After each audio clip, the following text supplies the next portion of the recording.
तो जब मैं बचपन में 2 साल का था तो सुबह से उठते अपने दादा के सर पे मुंह दिया करता था। मुझे नहीं पता मैं ऐसा क्यों करता था, शायद मुझे लगता था कि यही सही जगह है ऐसी चीजें करने का। बट जो भी हो, ये मेरा मॉर्निंग हैबिट बन चुका था। फिर एक दिन आता मेरे दादा को बहुत ज्यादा गुस्सा, और गुस्से में आके दादा ने अपने 2 साल के मासूम पोते को इतना मारा कि पोते ने हगना और मुतना दोनों बंद कर दिया था। हाँ, ये है मेरे और मेरे दादा की कहानी। ऐसे एक स्टोरी के बारे में आज हम बात करेंगे इस वीडियो में, the portrait of a lady, जहाँ हम इस स्टोरी का राइटर खुशवंत सिंह और उसके दादी के बीच बचपन में कैसा रिलेशनशिप था उसे जानेंगे। बट इससे पहले मैं तुम लोगों का दोस्त और होस्ट बीवी निकल चुका स्टोरी टेलर बनने की जर्नी पे। एक्सपर्ट नहीं हूँ, बट हाँ वो चीजें करने का कोशिश कर रहा हूँ जिससे मुझे अच्छा फील और तुम लोग को ये स्टोरी मरते दम तक याद रहे। इसी बात के साथ करते स्टोरी को स्टार्ट। तो हमारी कहानी का शुरुआत होता है एक ऐसे पॉइंट से जहां हमें इस स्टोरी का राइटर या तुम कह लो ऑथर खुशवंत सिंह बता रहा होता है अपने दादी के बारे में कि बचपन में उसकी दादी कैसी दिखती थी। हम सबकी दादियों की तरह उनकी दादी भी बूढ़ी दिखती थी, उनके चेहरों में भी रिंकल्स भरे पड़े थे। बट यार लोगों का कहना था ना उनकी दादी एक समय में बहुत ज्यादा क्यूटी और हॉटी थी। इनफैक्ट उनका एक पति भी था। बट ये बात ना हमारा खुशवंत सिंह डाइजेस्ट नहीं कर पा रहा था कि मेरे दादी का कोई पति भी होता होगा और वो एक समय में जवान भी होती होगी, क्योंकि 20 सालों से उसने अपनी दादी को जैसा देखा था आज भी वो ऐसी थी। अब खुशवंत सिंह के घर पे एक मेंटल पीस था जहाँ में देखो मैं बैठा हूँ अब आग जला रहा हूँ मस्त गर्मी के मौसम में। आई डोंट नो मैं ऐसा क्यों कर रहा हूँ। अब इसके ऊपर ही देखो खुशवंत सिंह के दादाजी का तस्वीर टंगा हुआ है। अब एक मिनट कहीं तुम्हें ऐसा तो नहीं लग रहा कि मैं क्या कर रहा हूँ खुशवंत सिंह के घर पे?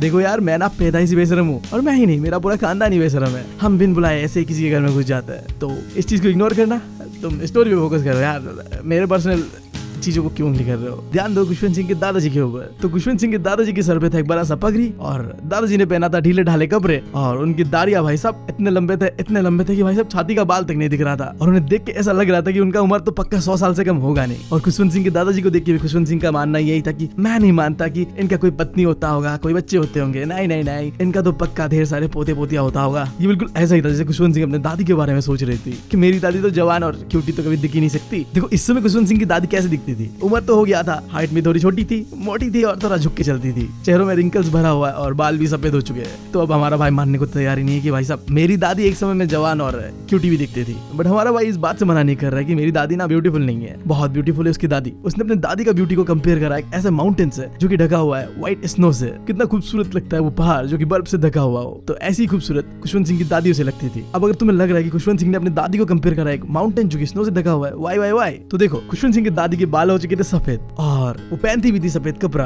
और उसके मन में भी था बहुत ज्यादा शांति। अब ये एक ही चीज को सिंबलाइज कर रहा था, माउंटेन को जो कि बहुत शांत है, जो कि ढका हुआ है व्हाइट स्नो से। चलो यार हमने बहुत जान लिया अब खुशवंत सिंह की दादी के बारे में और दादा के बारे में। अब जानते हैं कि खुशवंत सिंह और उसके दादी के बीच बचपन में रिश्ता कैसा था। देखो यार बचपन में खुशवंत सिंह और उसके दादी के बीच का जो रिश्ता था ना वो बहुत ही ज्यादा गहरा था, बहुत ही ज्यादा प्यारा था। उसकी दादी और वो बिल्कुल एक दोस्त की तरह रहते थे, क्योंकि खुशवंत सिंह का पेरेंट्स यानी मॉम और डैड शहर चले गए थे काम धंधे की तलाश पे। तो हमारा प्यारा खुशवंत सिंह दादी के साथ ही गाँव में रहता था।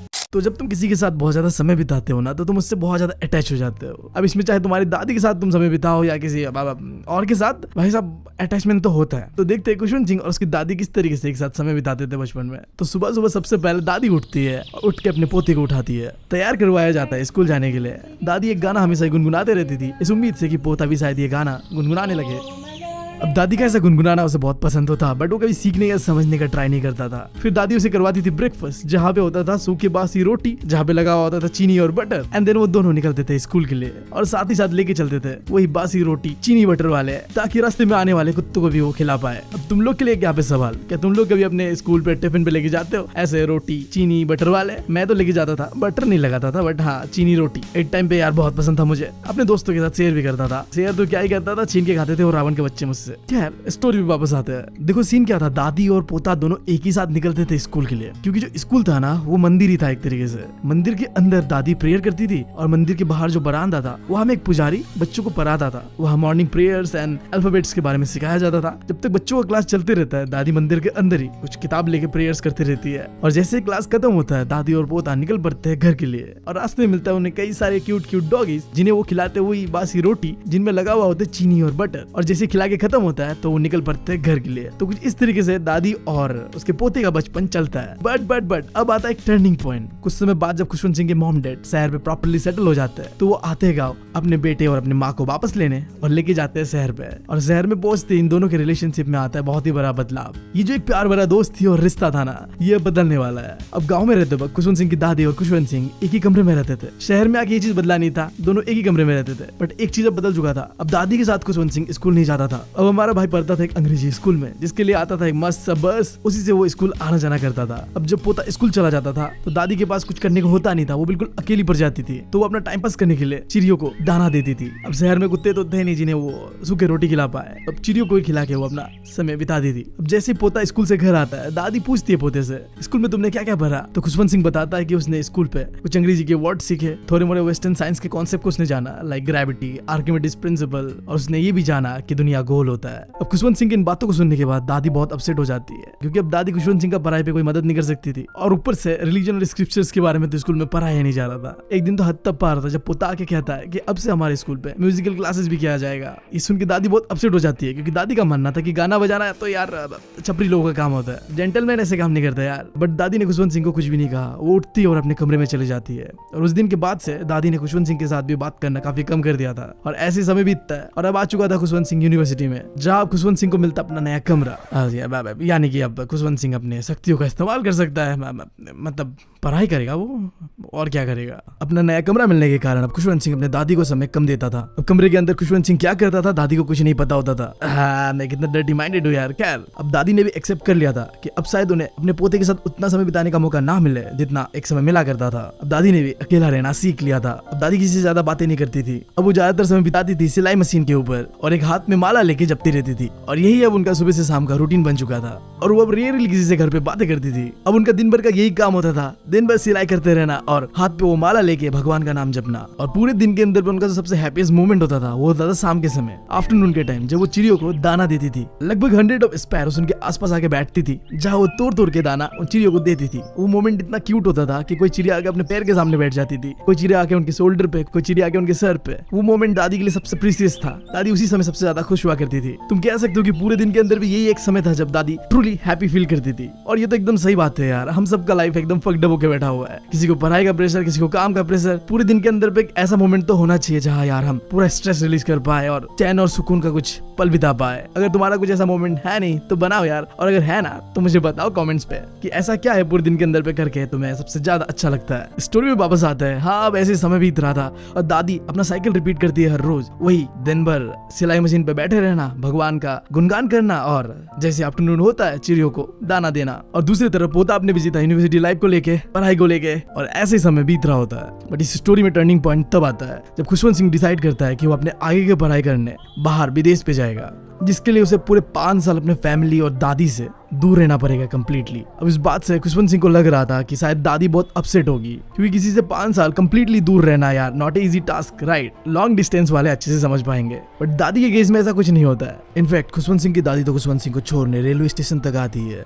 बट हाँ, दादी को देख के लग रहा था उनके चेहरे पे कोई इमोशन नहीं था। दादी बहुत ही शांत थी, हमेशा की तरह हाथ पे वो माला लेकर जप रही थी, बिल्कुल कुछ भी बोल नहीं रही थी। बस वो अपने पोते के पास आके उसके सर पे किस करती है एंड देन अपने पोते को 5 साल के लिए अलविदा कर देती है। और मनी मन खुशवंत सिंह जाते जाते ये सोच रहा था कि शायद दादी के साथ उसका ये लास्ट फिजिकल कांटेक्ट हो, क्योंकि दादी का उम्र हो चुका है, दादी अब बूढ़ी हो चुकी है। 5 साल बाद जब वो वापस आएगा तो शायद दादी ना रहे, बट ऐसा कुछ भी नहीं होता है। 5 साल बीतता है और खुशवंत सिंह वापस आता है और स्टेशन पे गेस व्हाट, दादी आती है अपने पोते को लेने के लिए।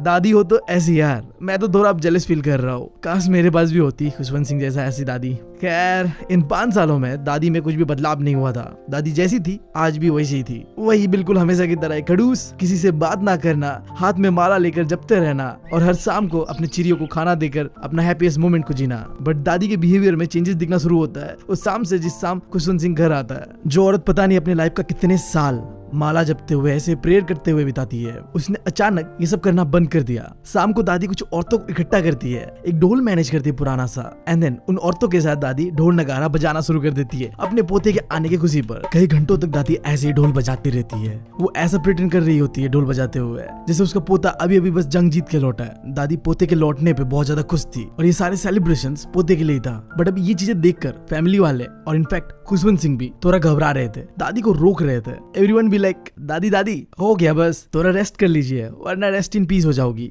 बट दादी है कि रुकने का नाम नहीं ले रही थी और इसका नतीजा ये होता है कि अगली सुबह दादी बीमार पड़ जाती है। डॉक्टर ने बोला तो था कि दादी को हल्का फुल्का बुखार है, कल तक ठीक हो जाएगी दादी, बट दादी का मानना कुछ और था। पता ऐसा कहते हैं लोग कि जब तुम भगवान के बहुत ज्यादा करीब होते हो और तुमने अपने डेथ को भी एक्सेप्ट कर लिया होता है, ऐसा फीलिंग इंसान के अंदर पे तब आता है जब वो बहुत ज्यादा बुरा हो चुका होता है। उसे जितना दुनिया देखना था उसने देख लिया है। इस दुनिया में अब उसके लिए कुछ है नहीं खास। अब उसे चाहिए शांति, सुकून, पीस, जो कि है दैट प्योरेस्ट फॉर्म ऑफ शांति, सुकून, तो कुछ भी कह लो। ऐसे समय में ना लोगों को एग्जैक्टली पता होता है कि वो अब जाने वाले हैं, उनका आखिरी समय आ चुका है। बस इस स्टोरी में हमारे दादी को भी पता चल चुका था कि उनका आखिरी समय आ चुका है। अब बस कुछ घंटों का बात है और शायद वो इस दुनिया को छोड़ के अलविदा कर देंगे। डॉक्टर का कहना था कि हाँ, मामूली सा बुखार है, कल तक ठीक हो जाएगा। पर दादी का मानना था कि उनका आखिरी समय आ चुका है। अब उनके लाइफ का जो आखिरी कुछ पल है ना, वो ये पलों को प्रेयर्स करके या अपने फैमिली के साथ बातें करके, अपने पोते के साथ बातें करके बर्बाद नहीं करना चाहता था। दादी अपने इन आखिरी पलों को अकेला शांति से बिताना चाहती थी। अब दादी के इन बातों से घर के लोग बहुत परेशान थे। वो कह रहे थे कि आप ऐसा क्यों कह रहे हो, आपके साथ ऐसा कुछ नहीं होने वाला। बट शायद दादी को कुछ और पता था। उसने अपने डेथ को एक्सेप्ट कर लिया था। अब उसे पता था कि उसका आखिरी समय आ चुका है। दादी बस मुंह पलटा के सो गई और थोड़ी देर में पूरी फैमिली को एहसास होता है कि शायद दादी हमें छोड़ के चली गई है। दादी ने अब सांस लेना बंद कर दिया है। उनके हाथों में जो माला था वो भी अब गिर चुका था। इट्स लाइक उन्होंने दुनिया छोड़ दिया है, उन्होंने डेथ को अचीव कर लिया है। वो बातें नहीं कर रही थी, उनका हाथ पैर नहीं हिल रहा था, उनका पूरा बॉडी शांत था। तो एज पर द ट्रेडिशन दादी के बॉडी को एक लाल कपड़े से रैप कर बिस्तर से जमीन में लेटा दिया गया। कुछ समय रोना धोना चलता है फैमिली का, जो कि किसी की जाने पे हर कोई करता है। एंड देन फाइनली अंतिम संस्कार के लिए जो भी अरेंजमेंट करना था कर लिया। एक स्ट्रेचर लेके आया गया जहां में उनको लेटाया गया। अब कुछ ही पलों में उसे शमशान लेके जाया जाएगा और जला दिया जाएगा। आफ्टरनून का टाइम था, सूरज ढल रहा था और इसी समय आता है दादी की सबसे पसंदीदा सहेलियां दादी को आखिरी अलविदा करने। थाउजेंड्स ऑफ स्पैरोस कहीं बरामदा में, कहीं फ्लोर पे बैठी हुई थी। सारे के सारे स्पैरो शांत थी। ऐसा महसूस हो रहा था कि उन्हें भी पता है कि क्या हुआ है।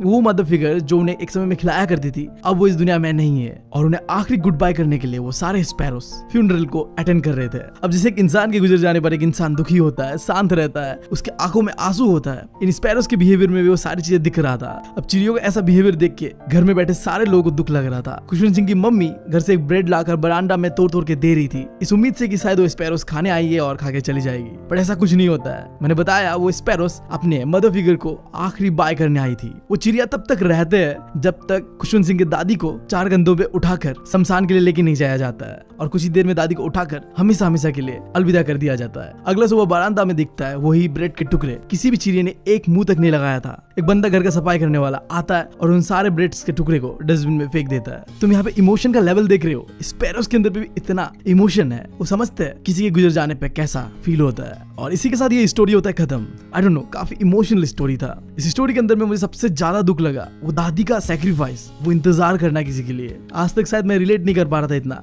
किसी के लिए इंतजार करना कितना मुश्किल होता होगा। दादी के कैरेक्टर को देखने के बाद मैं समझ पाया कि किसी के लिए इंतजार करना कितना दर्दनाक होता है। तो यार स्टोरी में यही था। हमने खुशवंत सिंह का बचपन देखा, दादी के साथ कैसा था। फिर जब वो शहर पे आता है तो दादी के साथ उसका दूरिया धीरे धीरे बढ़ने लगता है। कॉलेज में आते आते बहुत बढ़ जाता है। एंड देन आखिर में जाके वो खुद विदेश चला जाता है पढ़ाई करने के लिए। एंड देन जब वो वापस आता है तो अगले ही दिन दादी गुजर जाती है। और इसी के साथ ये कहानी होता है खत्म। उम्मीद है तुम लोगों को पसंद आया होगा। अगर मेरा काम तुम लोगों को पसंद आया, अगर मेरा पढ़ाने का तरीका तुम लोगों को पसंद आया, तो यार चैनल को सब्सक्राइब कर बिना जाना मत। तुम्हारे भाई को तुम्हारा सपोर्ट का बहुत ज्यादा जरूरत है। आई डोंट नो चैनल के साथ कुछ हुआ है तो यार हो सके तो शेयर करना अपने दोस्तों के साथ, लाइक करना और तुम्हारा फेवरेट पार्ट कमेंट करना। मैं मिलता हूँ तुम लोग से अगली वीडियो में। Thank you, love you all.